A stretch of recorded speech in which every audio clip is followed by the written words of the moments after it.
अस्सलाम वालेकुम नाज़रीन, उर्दू टीवी चैनल में खुशामदीद। ड्रामास प्रोमो के साथ हम हाजिर हैं। ड्रामा सीरियल साहिबान एपिसोड 10 में आपने देखा कि किस तरह से मोहल्ले वालों ने अनम का जीना हराम किया हुआ है। मोहल्ले से दो खवातीन आकर अनम को कहती हैं, लगता है तुम्हें हमारी बात समझ में नहीं आई ना।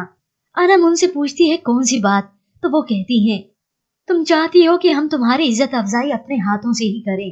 वो अनम को वार्न करते हुए कहती हैं, देखो ये तुम घर छोड़कर चली जाओ, वरना तुम जैसी औरतों को हमें अच्छे से ठीक करने आता है। जिसके बाद अनम को आखिर समझ में आ जाती है कि ये किस सिलसिले में फिर से तशरीफ ले आई हैं। अनम चिल्लाकर कहती है, बस बहुत हो गई। तुम लोग क्या समझते हो, अगर यहाँ पर पुराने रहने वाले हो तो किसी की भी बेइज्जती कर दोगे। मैं पुलिस को फोन करती हूँ, जब थाने जाकर इज्जत अफजाई होगी तो खुद ही पता चल जाएगा। लेकिन वो खातून तो डटाई दिखाते हुए कहती है, पुलिस की धमकियां मत दो, ताल्लुकात तो सभी के होते हैं। दोनों की तकरार और बहस के बाद आखिर वो खवातीन कहती हैं, हम तो तुम्हें समझाने आए थे, अब तुम खुद न मानो तो हमें क्या। व्यूअर्स, अगर देखा जाए तो ये माशरा एक अकेली औरत को चैन से रहने नहीं देता। उस अकेली औरत को अपने शोहर की गैर मौजूदगी में बहुत सी मुश्किलात का सामना तो होता ही है, लेकिन सबसे बड़ी मुश्किल ये मुआशरा खड़ा करता है, जिस तरह से इस साहिबान ड्रामे में दिखाया जा रहा है। तो उधर मुनव्वर अपनी बीवी को बताता है कि मैंने आज अनम भाभी को देखा था फैक्ट्री एरिया की तरफ। मैं उनके पीछे गया पर वो अचानक से कहीं गायब हो गई।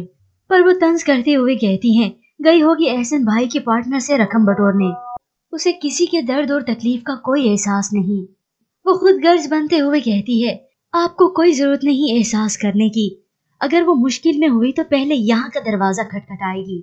तो उधर बिजात को अनम की बातें याद आती हैं कि मैं किसी का घर उजाड़ कर अपना घर नहीं बसा सकती। और कुछ ही देर बाद नरगिस भी अपने घर वापस लौट आती है। अगले सीन में दिखाया जाता है, रूहान अपनी वालदा की तकलीफ महसूस करते हुए कहता है, मामा मैं आपको ऐसे तकलीफ में नहीं देख सकता। इस दुनिया को और इस दुनिया में बसने वाले लोगों को हम बहुत अच्छी तरह से देख चुके हैं। माना हमारी सोसाइटी में बहुत बुरे लोग हैं, लेकिन बिजात अंकल जैसे अच्छे लोग भी हैं। वो अपनी वालदा को हर तरह से समझाने की कोशिश करता है, लेकिन अनम बिजात से शादी करने के लिए राजी नहीं। अनम के पास मोहल्ले की एक सुलझी खातून आती है, तो वो भी अनम को ये बात समझाती है कि ये मुआशरा अकेली औरत को जीने नहीं देता। अगर आप बिजात से शादी नहीं कर सकती तो किसी और से जरूर करें। जिसके बाद अनम सोचो विचार में गुम है। एक लम्हे रूहान की बातें सोचने पर मजबूर करती, तो दूसरे ही लम्हे उस खातून की। अगले सीन में आपने देखा, नरगिस को उसकी मोहल्लेदार औरत आकर अपडेट करते हुए बताती है, मैंने मोहल्ले की कुछ औरतें वहां पर भेजी, अनम ने बेइज्जती करके उन्हें भी निकाल दिया, बड़ी तेज है ये।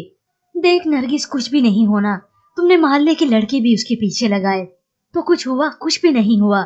जिस पर नरगिस उसे कहती है, आराम से बोलो, बेजात सोया हुआ है, कहीं वो सुन न ले। तो उधर दरवाजे की ओट में खड़ा बेजात नरगिस के इन तमाम करतूतों से वाकिफ हो चुका है। तो उधर अनम दर बदर की ठोकरें खाते एक नई नौकरी की तलाश में है। वो अब इन हालात का सामना करते करते थक चुकी है। उसे कदम कदम पर अपना शोहर याद आता है। तो दूसरी जानिब नरगिस बेगम अपने शोहर बेजात के दिल में घर करने के लिए नए तरीके अपना रही है, पर बेजात नरगिस की हरकतों की वजह से बहुत परेशान है।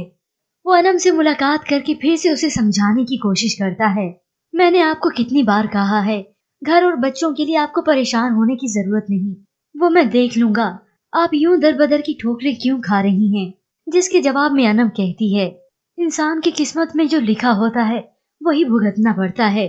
तो बेजात जवाब में कहता है, किस्मत बदल सकती है, अगर आप एक सही फैसला करके अपनी किस्मत बदल सकती हैं तो आप वो फैसला क्यों नहीं करती।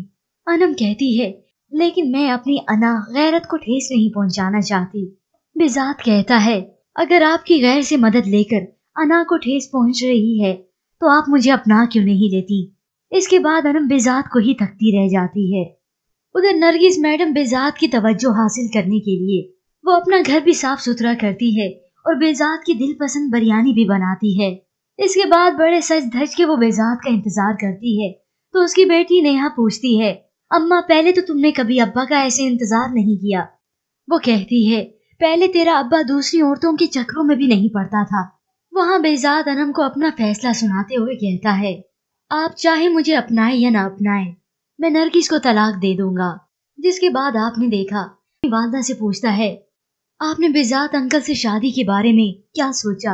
अनम को ये सुनकर गुस्सा आ गया और वो रूहान को वहीं रोक देती है, बस अब ये बात मैं कभी ना सुनूं।